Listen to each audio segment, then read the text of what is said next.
Okay, fantastic.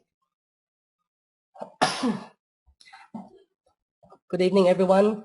Thank you and welcome to the webinar of Breaking Addictions and Bad Habits.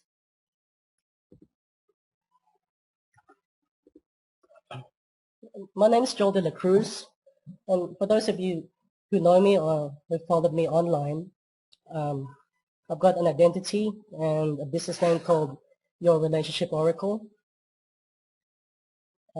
Suppose where I began this journey was I've always had the innate ability to help people in their relationships. I've had people ringing me up at 11 p.m. at night asking for relationship advice, and this became such a big part of my life. I started seeing patterns, and so I went on a journey of being certified as a coach and became a practitioner of neural linguistic programming, and that's my journey. And I'll tell you more about myself as we go along. And basically, this webinar, love it. Some people are coming in, and I'm very grateful that you just made it. I was going to announce that this is going to be a kiss and tell. I didn't make that publicly because it might have some adverse thinking or effect around it. I will share some personal stories of my life that brought up some habits of mine. And Khadine and I discussed it, and we thought it would be a good thing to share with you, with everyone. Fascinating. Hi, everybody. So why do I do what I do? So those of you who know me know that I'm a quit smoking specialist. But my background's a social worker, and I also do colour light therapy. I used to teach natural therapies for about 12 years. And what I do what I do because I'm really passionate about supporting people and providing people with tools so they can create the life that they want. And I know from my own experiences how hard it can be to rise above our past experiences and to create an emotionally and physically healthy and happy life. And while now I'm 41 and most people when they see me, they wouldn't imagine that I've ever had any sort of health problems. When I was 25, I developed chronic fatigue and fibromyalgia, and it was so incredibly debilitating. I lost everything. Before then I had a successful business in natural therapies. I used to go for day-long bushwalks, and basically overnight I lost it all. I was independent in every area of my life, and then suddenly I couldn't even massage anymore. If I did the dishes, I wouldn't be able to do anything else for the rest of the day. So I ended up having to go on Centrelink benefits, which I couldn't stand. It was so mortifying for me at the time, such pride I had. And I had to move back with family and live in a leaky caravan. It was just terrible. I know, bring out those violins. Thank you, Joel. I'm playing the violin. Getting me back. Redemption. So, yes, so I went from, 50-hour weeks working and my day-long bushwalks to not being able to do anything. And, there were times when my pain levels were so high, I literally felt like I was dying, and that doctors hadn't found some terminal disease that I obviously had because my life was so terrible physically. So it's been a long journey back, but my life is better than ever now. So along that journey, I've tried many different products and therapies and studied a great deal about health and well-being. And thankfully, I've learned a lot. And I love my work that I can share my knowledge with people. So it makes your own journeys a lot easier. And seeing this, it makes me happy in my own work. So I'm happy to share it with you.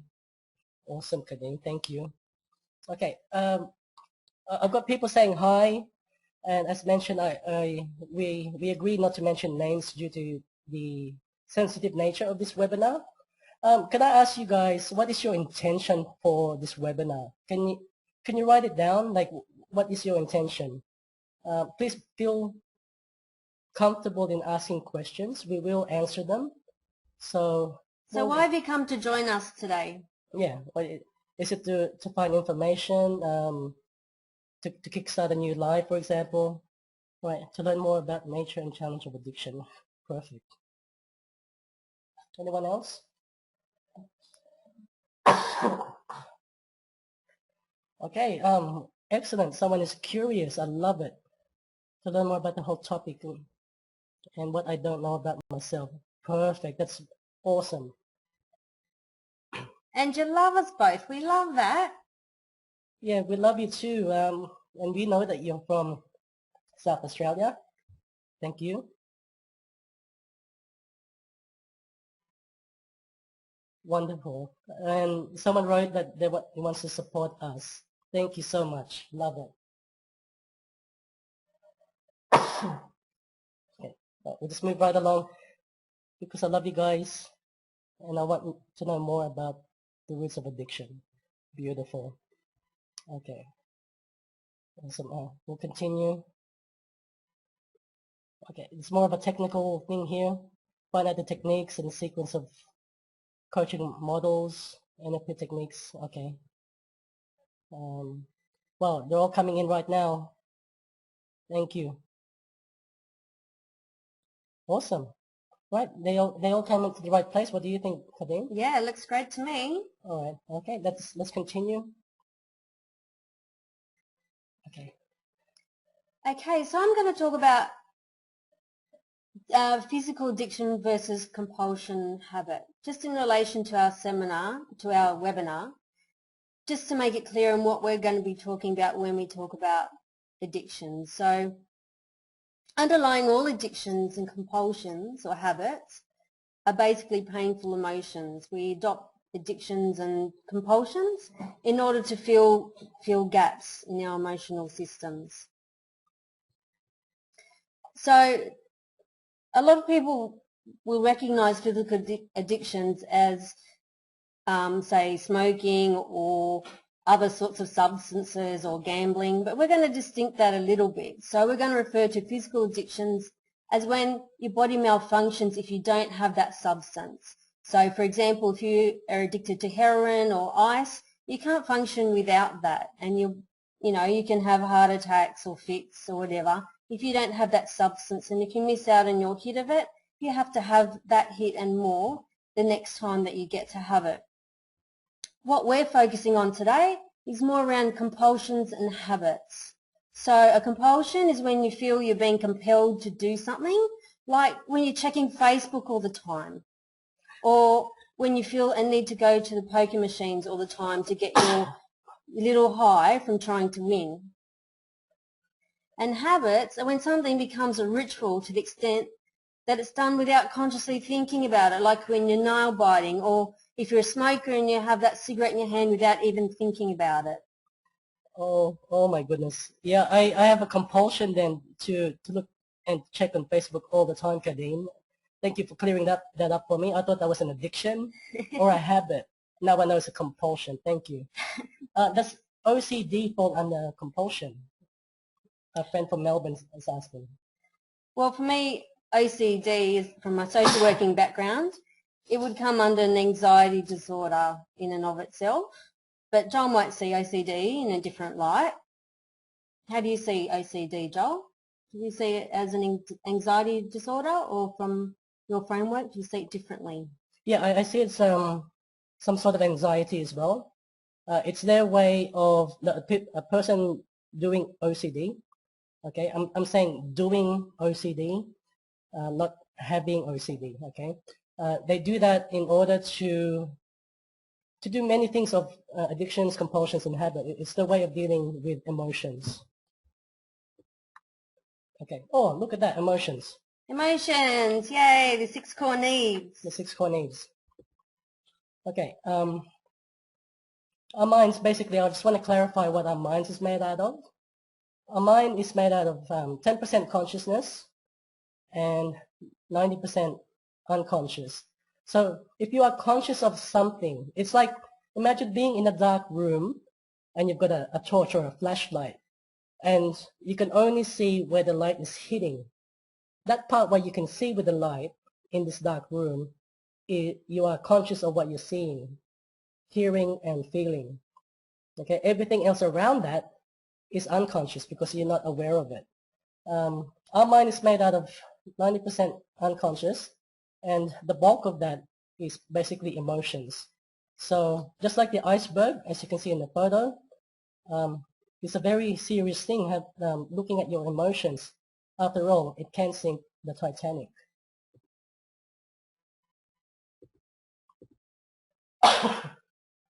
Excuse me. The 6 core needs, if anyone's been on my webinar before, it's basically the driving force of human behavior. What I want to focus on here is the needs of the personality, which is basically the first 4 needs of the 6 core needs, if you can understand that. The first one is we all have a need of certainty, otherwise known as safety and comfort. Excuse me. Uncertainty, variety and adventure, significance, and love and connection. If there's no love, we will settle for connection. Okay, just for those who are curious, after this, it's the needs of the spirit, which is growth and contribution.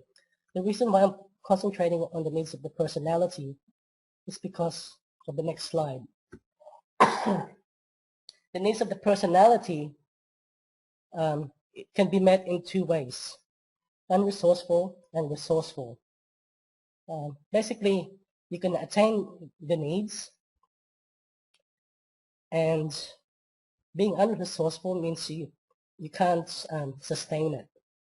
Resourceful means you can sustain it and you can keep going. And thank you kindly. Thanks for showing up with my cold. God bless you. Thank you so much. I'm doing my best for everyone here tonight. Thank you. And the violins are away now. Okay. Unresourceful ways of meeting certainty, safety, and comfort. It's the need to control others, an emotional state that brings up to eat food, routines, which can be habits, and the big one, procrastination. Who here has never procrastinated? We will send out copies of these slides. Thank you, my Melbourne friend. Yeah, procrastination's a huge one, isn't it, Joel? I certainly procrastinate all the time. It's something I need to work on. That's right. Procrastination, our emotional state actually accounts for why we procrastinate. So we will talk about this more in the later slides. Uncertainty, variety, or adventure. You can meet this through drugs, changing TV channels. For someone who's bored out of their minds at work, when they come home, they tend to flick through the channels. If they're bored in other aspects of their life, they start creating drama. And problems, they create problems for something to do. And this is a recurring thing for them. Okay, so the next core need in our core needs that we're covering tonight is love and connection, which is really important when it comes to talking about habits and any sort of addiction that we have, because most of the time it comes down to feeling love and connection or feeling a whole in some way. So love and connection revolves around a need to feel love and feel connected in a relationship. And it can be any type of relationship, not just a personal relationship. So it can be a relationship with your children, your family, a community group, a sports group, a religious organisation, or in any level that you need to feel that you're connected. And at the end of the day, we all need love and we all need connection. And on top of that, as well as feeling connected with other people, it's essential for us to feel connected with ourselves. And when we don't feel connected with ourselves, it makes it really hard to connect with other people. So for resourceful ways that we can attain love and connection in our relationships, you know, it revolves around, sitting and listening, sharing what your experiences, your stories, what's happening for you, and supporting.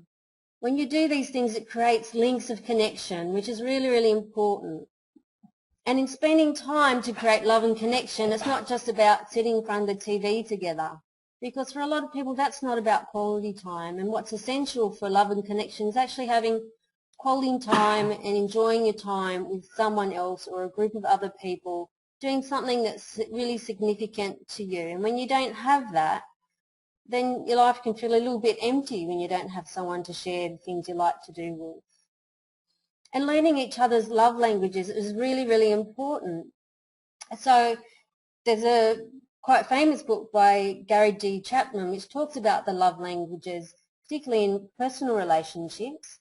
And it describes the 5 love languages, and learning each other's language is so important, and not only learning what each language is, but what it means for that person. Because when you can identify that for your partner, then you know how to make them feel loved and how to make them feel important. Because the odds are it's not going to be the same way that you like to be treated in order to feel loved and important. Okay. Khadine, I just want to say you've got a fan out there. Someone says they like what you're talking about connection. Thank you for that. And someone wrote down, I have never procrastinated. Oh my goodness. Oh, Can you believe I'm that? a fan of you. If you've never procrastinated. We should meet him and bottle him up. Absolutely. And sell him. Yes, yes. Okay. So on with love and connection. Yeah, it was a joke. Yeah, it was a joke. So love and connection, there's unresourceful ways we can try and get love and connection. And these would be things like adopting destructive habits. So an example of that is when most smokers start smoking. In fact, I haven't met one that doesn't fit into this category. Start smoking to fit into a group, usually their peer group, so that they feel safe, so that they feel that they fit in, they feel connected and accepted. So adopting destructive habits can be quite common as an unresourceful behaviour in seeking love and connection in your life. Being overly needy, it's really unhealthy in a relationship when somebody's really, really overly needy and constantly needing feedback about that they're okay. Creating drama, Joel's already mentioned. In love and connection, it's really unresourceful. It's really toxic in all your relationships when you have to create drama in order to feel okay.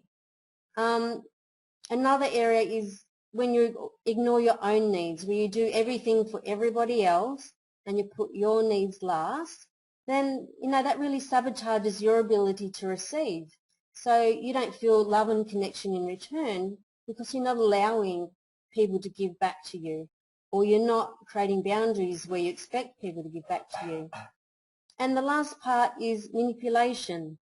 And that would be, say, for example, if someone uses sex in a relationship to reward or to punish, and it doesn't become, an instrument of connection, it becomes a tool of manipulation, which is really damaging. Wouldn't you agree, Joel? Oh, absolutely. The last 2 points here, ignoring your own needs and manipulation, very toxic in terms of this human need of love and connection. Khadine, a friend from Melbourne's asked, can you give the name of that book and the author again, please? Or... Sure. Let me just find, yes, 5 Love Languages by Gary D. Chapman. And can we write it in the box, Joel? Yeah. We'll write it in the box for you, everybody. So then when you... 5. Box not working? We can send it with the email if you like. Yeah, we'll send it with the email, everyone. Currently, our question box is not able to write for some reason. Okay. But we'll send the details into the email for you, so you'll have it. Yeah. You're welcome. Okay. Next point, Khadine. Okay. So the next point is back to feeling connected to the self. So it's really important, and when we connect to ourselves in a resourceful manner, it can be doing things like meditation or having a bath or being in nature by ourselves, something that really honours who we are and helps us to feel connected with our own being. An unresourceful example is for people who smoke, and it sort of becomes their identity. And for them, smoking is a way to feel connected, but what a lot of smokers don't realise is what creates the sense of connection is actually the deep breathing that they would get if they actually did meditation that was good for them on so many other levels. But instead, because of previous habits and programming, they go to smoking, and that creates a sense of ease because it's a habit. Absolutely. But totally unresourceful. Yeah. Start meditating. Okay. I talked about the unresourcefulness of certainty versus uncertainty. These two are actually a paradox. They cannot exist within each other's space. However, without the other, there can be no solution. For example, if you have too much certainty in your life, life will get boring. So therefore, you need some sort of disorder, some sort of chaos, some sort of variety and adventure. Okay. One thing that is certain and safe and comfort is the emotion of fear. For example, this is my sharing now. When I broke up with my first girlfriend, and then with my second girlfriend, I had this fear of loss, of losing a girlfriend. Okay, so when I concentrated on the loss, I eventually lost my girlfriend. Okay, so therefore I always had a fear of going into a relationship. Okay, that fear was with me. Now, to bring a cure to this, you have to bring uncertainty, variety, or adventure. So the way to do that is to be curious. Be the Indiana Jones.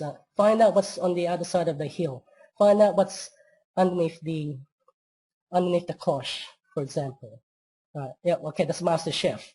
So Indiana Jones, be adventurous in whatever it is. So that way, fear has no room when you are curious. Okay, so therefore, I was able to form relationships after that.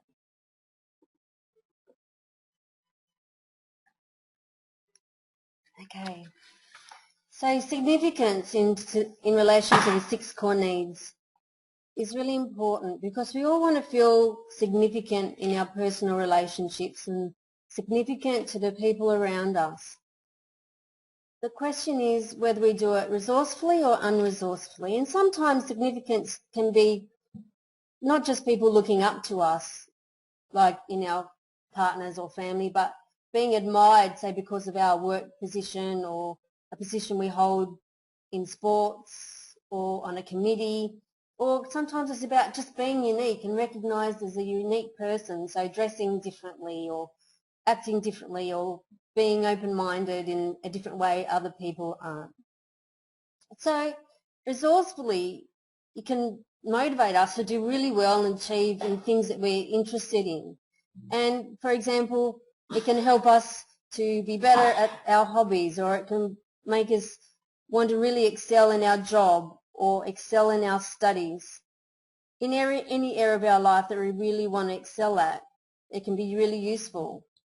And it can also help us put more effort into relationships and learning that we have to actually learn to have relationships and recognise them, and that's healthy significance. Unresourceful significance comes about when it acts as a barrier to love and connection, and that's when it becomes a bit like it's all about me. The whole relationship's all about me because I need to feel important. And it's also, another example would be, say, for a workaholic, someone who works all the time because they need that significance. But for them, it's also a way to cover their feelings. They don't have to think about their feelings if they're working so hard, and they have this status which makes them sort of feel good about themselves, but they still have this hole that needs to be filled, and that's why they continue to work like that and have no life. Or for people who check Facebook constantly, wanting to seek validation with how many likes that they get, or how many shares they get, or how many comments they get. And every 5 minutes they're checking throughout the day to see if people approve of them. Khadine, are you talking about me? Yeah. Okay. Let's look at relationships. Okay. Khadine's doing an awesome job, and she's going to continue about this idea about filling the hole. Khadine. Great. Yeah, filling the hole. Love and connection, when we relate it to habits and addictions, is all about filling the hole, because we do that when we feel a disconnect in our relationships. Even, from as young as a child that hasn't got the emotional support that it needs, the emotional love it needs, will seek other things to fill that hole, whether it's eating food or, starting to do destructive habits like pulling at their hair, or rocking will become like a compulsion for them if they're not receiving that physical attention and that emotional attention.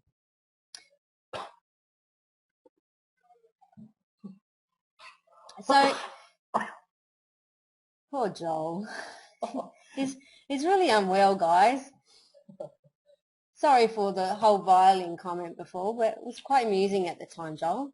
So filling the hole can become a really unresourceful coping strategy, because it doesn't really allow you to deal with what the underlying issue is. And because it can start in childhood, it can affect all your relationships, whether it be your personal or with your friends, because it can affect if you actually allow people in. And it can range from things like nail biting to overeating, or just being compulsively avoiding intimacy. So it can be used to create distance when people are scared of getting close.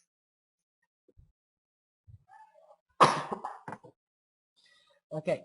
The paradox of the relationships in terms of certainty and uncertainty. Okay, going back to my example, when I had a girlfriend, it was great. It was wonderful. I was certain. I was certain I was going to watch a movie throughout the week. Like it could either be Friday, sometimes it could be midweek. I always have the date night. Okay, the variety that comes in is which movie do we watch, and where do we go? Which cinema do we go to? Okay, do we go to the closest one, or do we go to another place? When that was no longer available to me, it created a hole in my life. So the emotion that I used to have, that I used to enjoy, was no longer there. So there was a hole, and it had to be filled in with something else. And so I became a recluse. I looked at games. You guys remember the old Nokia 3210? Used to have the game Snakes on there. I would used to play Snakes. I would go online and play games. I would go on Texas Hold'em. Is that the poker game, whatever that was? Texas Hold'em? Yeah, that's it. That's what you've been playing. No, I've never played that game actually. Okay. That's how that was my strategy of filling in the hole, filling in that space, and it's a way of me avoiding the hurt, avoiding the pain, which was the pain of rejection. Okay. I just want to clarify with everyone online tonight. We are human beings having an emotional experience. We are not emotional beings having a human experience. Okay? So we are who we are, and we have emotions. We have them. And here's another way of thinking. What if all the emotions are in the spectrum? Imagine a radio, and all the frequency of emotions are on the radio, and then we actually choose the frequency of the emotion we want to experience. That's a different way of looking at what emotions are. So for me, that radio station was snuffed out. It was no longer there. So I chose a different radio station until such time something in me was repaired. And that's how I was able to get back to that frequency again of love, of connection, with subsequent relationships. Okay, I hope that makes sense. If not, please do ask questions. And yeah, getting back to one of the questions we're given, does the whole form a vacuum that must be filled either resourcefully or unresourcefully? Yes. It has to be filled, and it will be filled ultimately either resourcefully or unresourcefully. And another example I can give you in relation to this is from one of my own relationships. I once had a partner, and our relationship started off very calm because I'm a very calm person. Anyone who knows me will usually describe me as calm, but for her, calm wasn't comfortable. For her, she needed to create drama in our relationship for herself to be comfortable. And this is where the paradox comes up, because ultimately she desired to have a healthy relationship, but when she had it, she sabotaged it by creating drama and creating tension within the relationship. So she filled that hole with drama and tension rather than embracing a resourceful-based relationship. Thank you, Khadine. Okay. Okay, so relationships and significance. So being resourceful in a relationship is about being a giver of significance, to encourage and to give choices to the people around you. However, a lot of us, most of us, all of us really, have some unresourceful ways of getting significance in our relationship. So some examples of that might be around sex addiction, needing to have sex with a lot of people in order to feel good about yourself, which, yes, it does bring the answer to another question we have is, does Facebook and seeking validation, is that about self-esteem? Yes, this is all about self-esteem. The unresourceful ways of getting significance are all about self-esteem.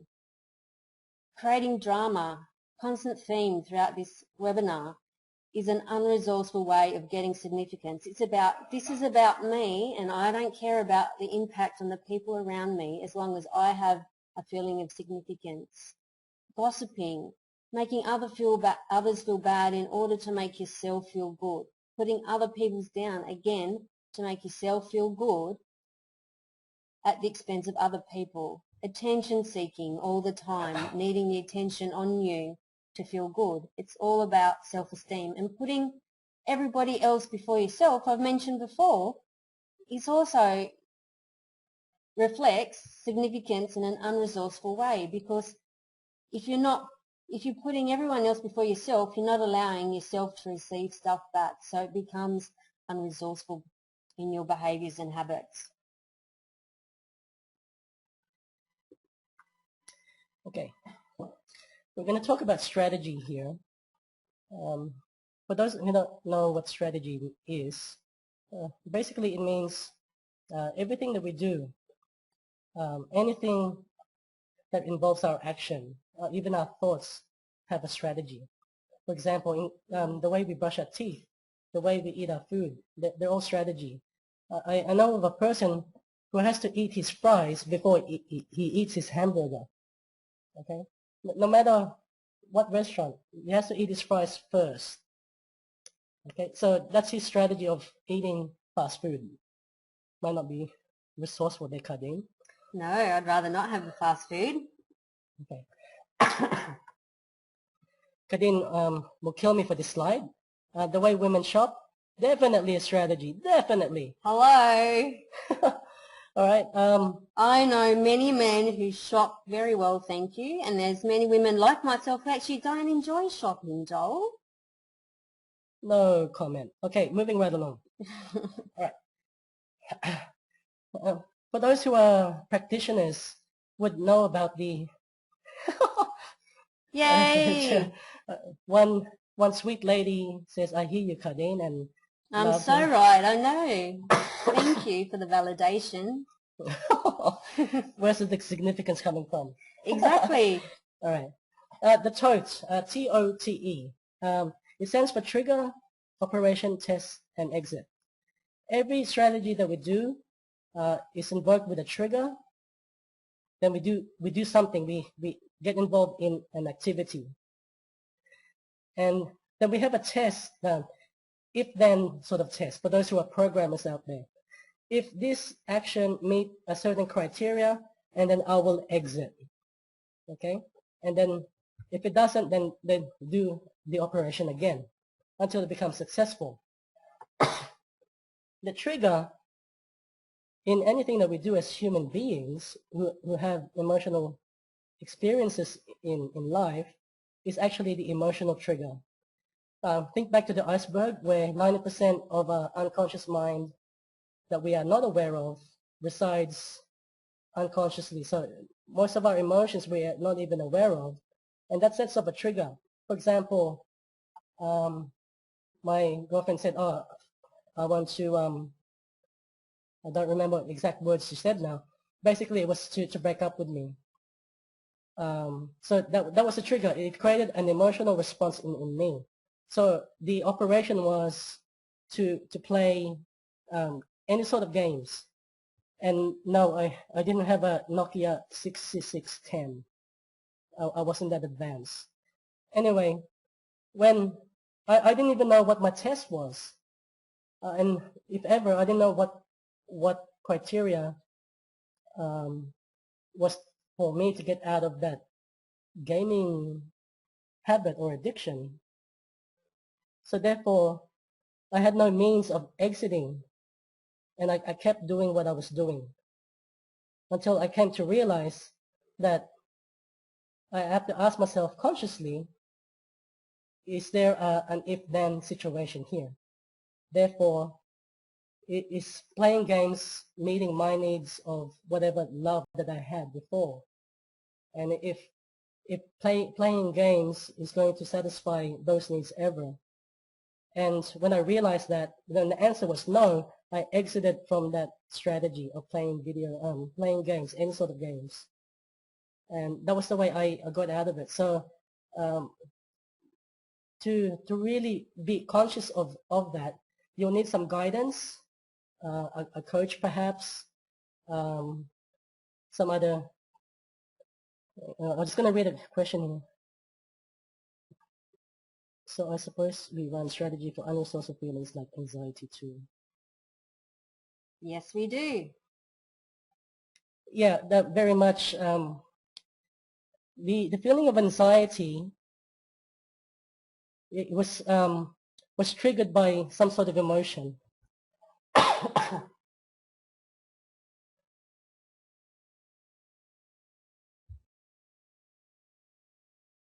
Okay. So, sorry, someone just liked the picture of the gun. I don't know if the lady is butt naked or not. I Can't really see the lady's body, it's so fuzzy. yeah But I guess it's a reflection of what do we do in our own lives. You know, we sabotage our own lives with the strategies that we have. And unless we find ways to let go of those strategies and adopt new strategies, we're going to repeat that behavior that keeps sabotaging our lives. And it's like pulling a trigger out different aspects of our lives all the time. So the image is really about the symbology behind it. yeah.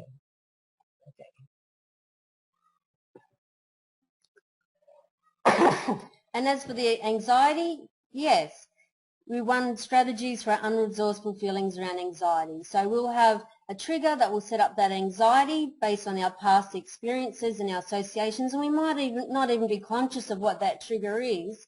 And then we'll have a whole response system already set up on how to deal with that. And we keep using the same thing over and over again until we learn a way to do otherwise. And sometimes we can do that ourselves, or sometimes we need other guidance to help us learn other ways or to disconnect that stimulus. Yeah, that's right. Okay, we've got a question here. How would you dissect that strategy of anxiety in terms of totes? Okay, very good question. Right now we're just aware of time. It's 7:41. can we take that one offline, and we will answer that offline directly to you. We will also send the same question and answer to everybody else. Is that fair enough? Thank you so much. Or if we have time at the end. If we have time at the end. We will. Yeah. Okay, wonderful. Now, guys, this particular slide is the slide of slides. It's the one that you should pay attention to. And I wanted to acknowledge our compatriot, our associate, Michael Spurs, for putting this particular strategy together to collapse or release addictions, compulsions, and habits. So Michael, thank you. I know you couldn't make it tonight, and just want to acknowledge you for this slide. Now, to collapse addictions, compulsions, and habits, firstly, you got to identify the root cause. What was the emotion that triggered these strategies in the first place? For example, was it anger? Was it someone who betrayed you? Was it someone who said something to you? Okay, that's it's not the actual act of what another person did or what you did. It was the emotional trigger that set off a chain of events unconsciously. The reason why you're in addiction, compulsion, and habits is because you're not aware of them. You're not conscious of what was going on. Okay, the next step is to collapse or release that emotion. I've been doing this very successfully with clients using an NLP technique. For those who are practitioners out there, it's called the collapse anchor, and it's very, very useful in releasing that emotion. And also the collapse anchor goes into the third point where we replace unresourceful emotions with a resourceful one. I had to ask Khadine, because I did this on her one time. Yeah, you did. Can you give me your experience of what happened? Geez, it was so long ago. You're going to have to remind me a bit, Joel. It was ages ago. And it was so successful that I have trouble remembering. Was this the time when I felt this overwhelming terror? Is that the one that you're thinking about? No, that was at next to the river. Yeah, next to the river. We had a session next to the river, and I had this overwhelming sense of terror, and it was stopping me from doing everything. Right. Now, yeah, I did another NLP technique with you then. This particular one is called the collapse anchor, where it was the only time where I ever touched a client where I had to press a pressure point. Do you remember that? Yes. Yeah. And I recall that you were falling down laughing at one stage. Yes. Yeah. Yes. Now, that emotional trigger or that unresourceful state of emotion, do you even recall that? No. It's gone. I don't even remember what we were talking about. Fantastic. So it was replaced with something else. So that's the way to do it. So you identify or you realize the emotional trigger, then you go and release it or you collapse it. Okay, and then you go in and replace that emotion. Remember, there's a filling the whole bit. If there's an emotional state that it no longer, that we remove it or release it, that we don't actually remove it. It's just there. We just focus our attention on a different radio station, different bandwidth of frequency of emotion. Okay, and then afterwards we replace it, and then we look at that emotion again and see if that old feeling comes back up again. If it doesn't, and great, awesome. You are now free from whatever strategies that was holding you back. Do you have any questions?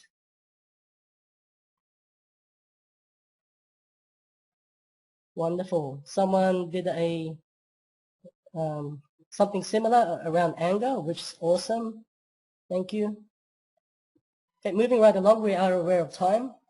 The benefits of resourceful strategies, basically it's all listed here. You'll get a copy of the slide. Awareness and clarity, so important.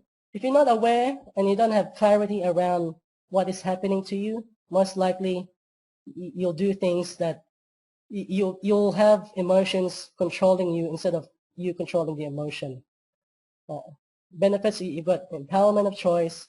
You have the ability to overcome emotional responses, So if it happens to you again, most likely you'll go, hey, that happened, so I'll do this, and that emotion will no longer affect me. Know what to do when unresourceful state comes up. Again, an ability to meet your 6 core needs resourcefully. And lastly, the freedom. It's basically you are free from the addiction, compulsions, and habits. Great. So that brings us to the end of our webinar today. You can see I'm used to doing seminars, not webinars. It's only my first webinar. So today we've covered talking about the motions in particular in relation to our 6 core needs, with a focus on the first 4 because they're the ones that factor in to addictions and habits. We've talked about how relationships affect our habits and our addictions in relation to those core needs. And we've briefly talked about strategy. And there's so many of those, we can't possibly cover them in one webinar that we both use. And the good thing about post-webinar support is we're going to give our details so you can contact us at any time, and we'll be able to answer your questions specifically to you. Yep. Okay. In the meantime, do we have some time for a couple of questions before we leave? You guys got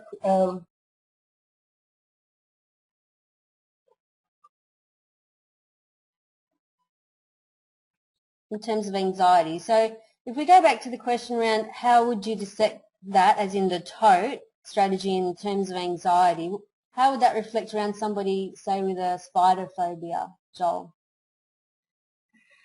something with anxiety. That's a phobia. Is a fear. It is a fear. Yeah, what anxiety is if the spider is not actually there in the room, right? That's pretty much anxiety. Would you agree? Yeah. Yeah. So anxiety just needs a trigger. A trigger. So something happens I would suggest at a younger age to set off that emotional trigger. It happened. I'm very certain that it happened before, and that emotion wasn't dealt with at the time. And so even the thought of for example, of a spider, not even in the room, even an image of a spider can set off an anxiety attack. Yeah. Strategy. Yeah. Yeah. So I hope that answered your question. And some success stories in regards to working with addiction. So yeah, I work with smoking. I don't see smoking as an addiction. I see it as a habit and a ritual. Because when you pull it apart, it's not the nicotine we're addicted to. The nicotine's out of your system in 3 days. What people actually experience is not withdrawals, it's lack of sugar. Because what people don't know is that the tobacco, when it's dried in sugar syrup. So up to 18% of a cigarette is actually sugar. And, you know, what are the symptoms of low blood sugar? That's the shakiness, the headaches, the moodiness. All of those symptoms are all about sugar. So that's really important when it comes to smoking. And for some people, that's enough, that knowledge, for them to be able to quit smoking. And yes, people have to really want to quit smoking for them to quit. And most of my clients have quit the first time. Some people need to come back a second time. I use hypnotherapy and neurolinguistic programming and partly education around the things like sugar. So for example, one of my clients, her husband didn't want to do the quit smoking. He still smokes 2 packets a day around her, and she still feels like she's never had a cigarette. Just incredible. Wonderful. Okay. The question is, we will get the slides onto you. Thank you so much. I like the comment, I've learned to refer emotions like a radio frequency. Fantastic. Okay, moving right along. That's our details right there. The gorgeous Khadine. She's over here at my place, and it's been wonderful having her. I'm sure you guys got a lot of value from her, especially in terms of her skills as a quit smoking specialist. Well, there you go. That someone didn't know about the sugar and cigarettes. Wonderful. Most people don't, and that's how drug companies make all their money, with all the Nicorette and stuff that just doesn't work. Nicorette. Whatever. Okay. Don't get me started, Joel. Oh, it's such wrong programming. I'm not even going to use stronger words. Okay. I'll be polite. But we're just, you know, we're given so much misinformation about what people consider to be addictions, when it's all about the emotional gap at the end of the day.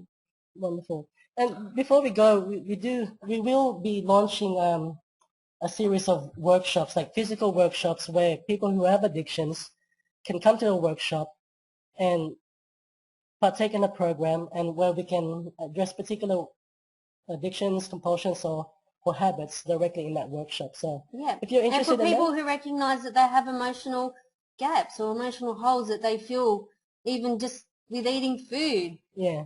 Khadine is very good at cuddling. She is good at cuddling. She didn't personally cuddle me.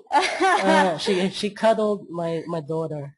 So with Even though she was that, sick. yeah, she's sick like I was. So guys, thank you so much. We love you. Um, may you may you be happy and successful in the things that you do, knowing now what strategies you are running, in case you have habits, addictions, and compulsions. So with that, Thanks everyone for sharing your time with us and prioritising your day to fit us in.